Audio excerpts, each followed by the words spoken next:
Dear students, I'll continue further the next part of module 2. I'll discuss now about CSMA/CA. CSMA/CA stands for Carrier Sense Multiple Access with Collision Avoidance, CSMACA, which was invented for wireless networks. Collisions here are avoided by making use of CSMA/CA's three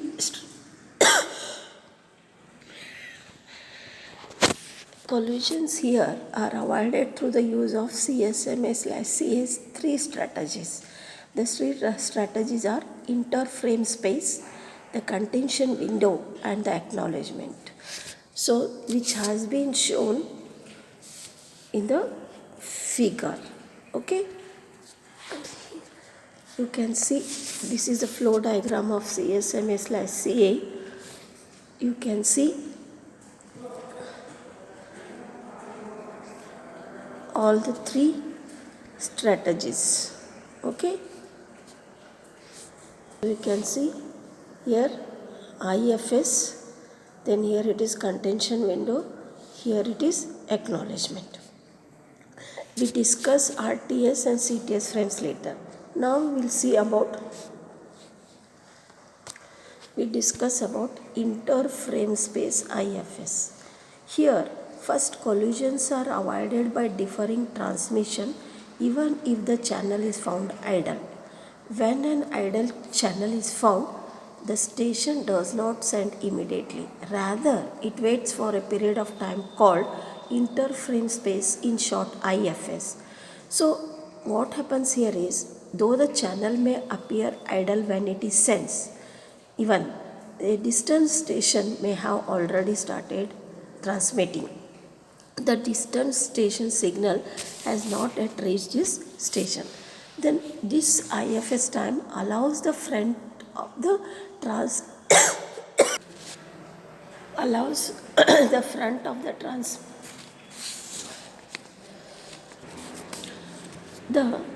IFS time allows the front of the transmitted signal by the distant station to reach this station. Then after waiting an IFS time, if the channel is still idle, the station can send, but it still needs to wait a time equal to contention window. The IFS variable can also be used to prioritize stations or frame types. Now we'll take an example that a station that is assigned a shorter IFS has a higher priority. Now we'll discuss about contention window. Okay, contention. The contention window means it is the amount of time divided into slots. A station that is ready to send chooses a random number of slots as its wait time. The number of slots in the window changes according to the binary exponential backoff strategy. This means that it is set to one slot the first time, and then each time it goes on doubling. The station cannot detect an idle channel after the IFS time. So when we see this mechanism, it is similar to P persistent method, except that a random outcome defines the number of slots taken by the waiting station. There is one interesting point about contention window is that station needs to sense the channel after each time slot. If the station finds the channel busy, it does not restart the process. However, it just stops the timer and restarts it when the channel is sensed as idle. So this gives priority to the station with the longest waiting time. So this is a figure showing, you can see here the contention window.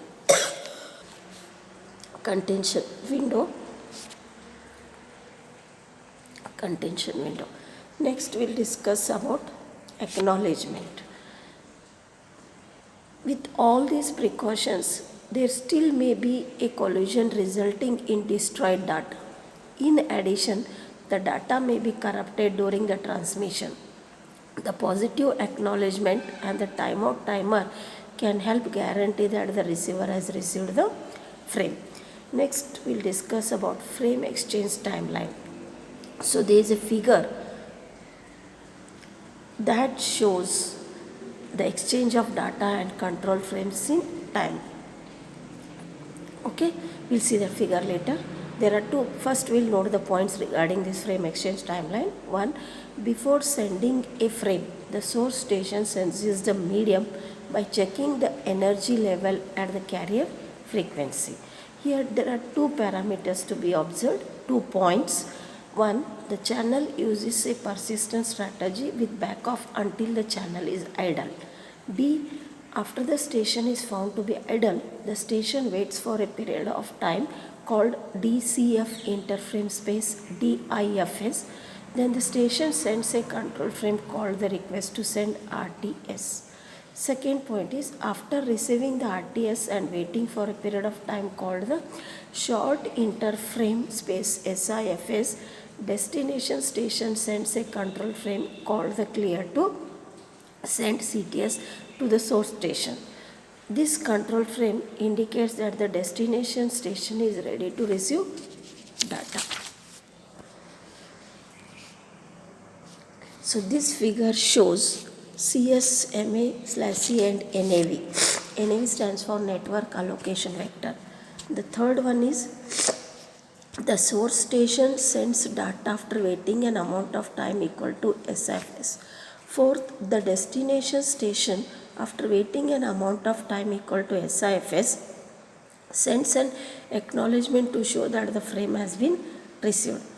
Acknowledgement is needed in this protocol because the station does not have any means to check for the successful arrival of its data at the destination. So on the other hand, the lack of collision in CSMA/CD is a kind of indication to the source that data have arrived. Now we'll discuss about network allocation vector NAV.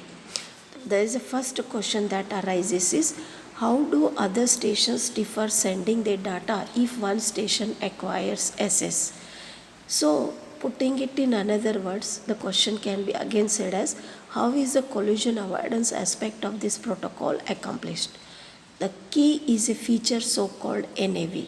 Here, when a station sends an RTS frame, it includes the duration of time that it needs to occupy the channel. The stations that are affected by this transmission create a timer called a network allocation vector NAV, which shows how much time must pass before these stations are allowed to check the channel for idleness. Each time a station accesses the system and sends an RTS frame, other stations start their NAV. So, in other words, each station before sensing the physical medium to see if it is idle, first checks its NAV to see if it has expired. So, this is a figure that is going to show the idea of NAV. Okay. Now we'll discuss about collision during handshaking. The question here is what happens if there is a collision during the time when RTS or CTS control frames are in transition, often called the handshaking period. Two or more stations may try to send RTS frames at the same time. These control frames may collide, but however, because there is no mechanism for collision detection, the sender assumes there has been a collision if it has not received a CTS frame from the receiver. The back-off strategy is employed and the sender tries again. Hidden station problem. Hidden station problem. Hidden station problem. So the solution to the hidden station problem is the use of the handshake frames RTS and CTS. So the figure is there that shows that RTS message, here this is the figure. This figure shows that RTS message from B reaches A but not C. But not C. You can see here. RTS frame from B reaches A but not to C. Okay? But not to C. However, because both B and C are within the range of A, the CTS message, which contains the duration of data transmission from B to A, reaches C. Station C knows that some hidden station is using the channel and refrains from transmitting until that duration is over. CS/MA/A and wireless networks. CS/MA/A was mostly intended for use in wireless networks. So the procedure that has been shown above is not sophisticated enough to handle some particular issues related to wireless networks such as hidden terminals or exposed terminals. So we'll see these issues are solved by augmenting the above protocol with handshaking features. Next, we'll discuss about controlled access. In controlled access, the stations consult one another to find which station has a right to send. A station cannot send unless it has been authorized by other station. We discuss three controlled access methods. Reservation. In the reservation method, a station needs to make a reservation before sending data. Time here is divided into intervals. Okay, I am talking about reservation. Okay, in the reservation method, a station needs to make a reservation before sending data. Time is divided into intervals. In each interval, a reservation frame precedes the data frames sent in that interval. If there are n stations in the system, there are exactly n reservation mini slots in the reservation frame. Each mini slot belongs to a station. When a station needs to send a data frame, it makes a reservation in its own mini slot. The stations that have made reservation can send their data frames after the reservation frame.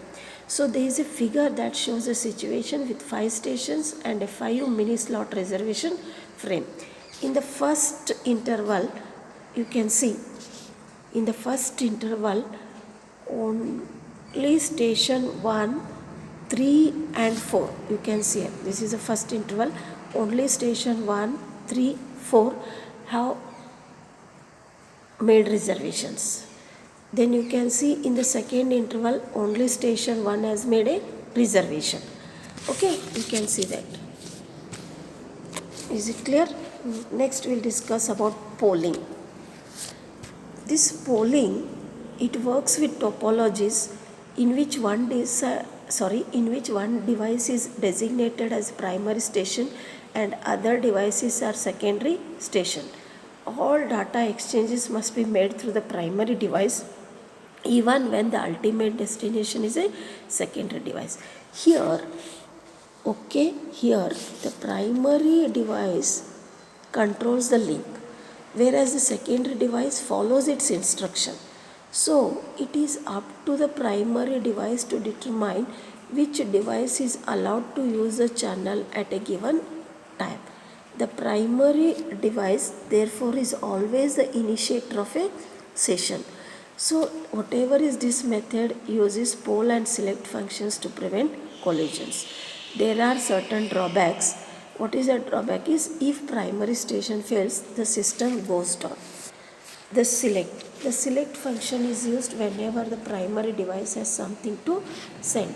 There is one thing to remember, that the primary controls the link. If the primary is neither sending nor receiving data, it knows the link is available. If it has something to send, the primary device sends it. But what it does not know, however, is whether the target device is prepared to receive. The primary must alert the secondary to the upcoming transmission and wait for an acknowledgement of the secondary's ready status. Before sending data, the primary creates and transmits a select ACL frame, one field of which includes the address of the intended secondary. Now we'll discuss about poll. There is a figure showing select and poll functions in poll assess method. This is called polling. Under the polling, select and poll assess method functions in poll assess method. So you can see this is select function, this is poll function. Okay. Then now I'll talk about select acknowledgement, data acknowledgement. Here poll NAK. Okay. Now I'll discuss about pole. In the pole function, where it is being used is that it will be used by the primary device to select transmissions from the secondary device. When the primary is ready to receive data, it must ask, means poll each device in turn if it has anything to send. When the first secondary is approached, it responds either with a NAK frame if it has nothing to send, or with data in the form of a data frame if it does. If the response is negative, that is a NAK frame, then the primary poses the next secondary in the same manner until it finds one with data to send. When the response is positive, the primary reads the frame and returns an acknowledgement ACK frame verifying its receipt. Now we'll discuss about token passing. Okay, token passing. In token passing method, the stations in a network are organized in a logical ring. That is, what we say in other words is, for every station there is a predecessor and a successor. What is this predecessor? Means it is the station which is logically before the station in the ring. Okay, in the ring. The successor is the station which is after the station in the ring. The current station is the one that is assessing the channel now. The right given to this SS has been passed from predecessor to the current station. Then that right will be passed to the successor when the right station has no more data to send. Okay, but how is the right to assess the channel passed from one station to other is a question. So in this method, there is a special packet so called token which circulates through the ring. The possession of the token gives the station the right to assess the channel and sends it data. When a station has some data to send, it waits until it receives the token from its predecessor. It then holds the token and sends it data. When the station has no more data to send, it releases the token, passing it to the next logical station in the ring. The station cannot send data until it receives a token again in the next round. So, when a station receives a token and has no data to send, it just passes the data to the next station in the process. Whatever is the token management which is needed for this SS method, stations must be limited in the time they can have possession of the token. The token must be monitored to ensure it has not been lost or destroyed. For example, if a station that is holding the token fails, the token will disappear from the network. Another function of token management is to assign priorities to the stations and to the types of data being transmitted. And finally, token management is needed to make low priority stations release the token to high priority stations. Next, we'll discuss about logical ring. In logical ring, in a token passing network, stations do not have to be physically connected in a ring. Now I am talking about logical ring, okay? In a token passing network, stations do not have to be physically connected in a ring. The ring can be a logical one. There are 4 different physical topologies that can create a logical ring. So you can see all the 4 diagrams that can create a ring logical. First one is physical ring. What is this physical ring topology? Is that when a station sends a token to its successor, the token cannot be seen by other stations. The successor is the next one in line. What does this mean is that the token does not have to have the address of the next successor. The problem with this topology is that if one of the links, that is the medium between 2 adjacent stations, fails, the whole system fails. Next, we'll discuss about dual ring topology, which uses a second, that is auxiliary ring, which operates in the reverse direction compared with the main ring. The second ring is for emergencies only. Okay. The dual ring topology uses a second, that is auxiliary ring, which operates in the reverse direction compared with the main ring. The second ring is for emergencies only.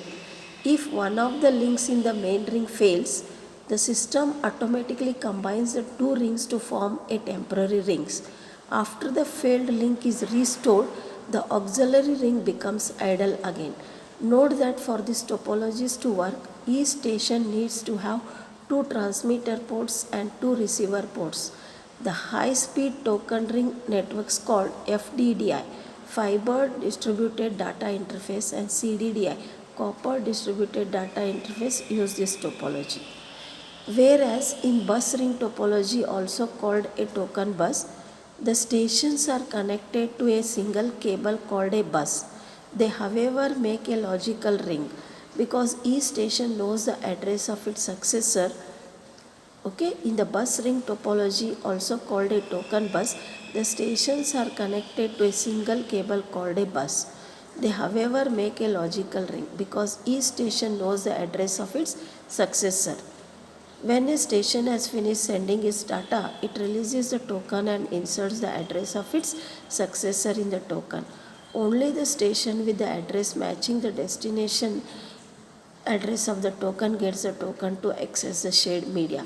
The token bus LAN standardized by IEEE uses topology. In a star ring topology, the physical topology is a star. But however, here there is a hub which acts as a connector. Whatever is the wiring inside the hub makes the ring. The stations are connected to this ring through the two wire connections. So this topology is going to make the network less prone to failure because if a link goes down, it will be bypassed by the hub and the rest of the stations can operate. Also, adding and removing stations from the ring is easier. So whatever is this topology is still used in token ring LAN that is being designed by IBM. So this completes first part of module 2. I'll stop here. You can go through this.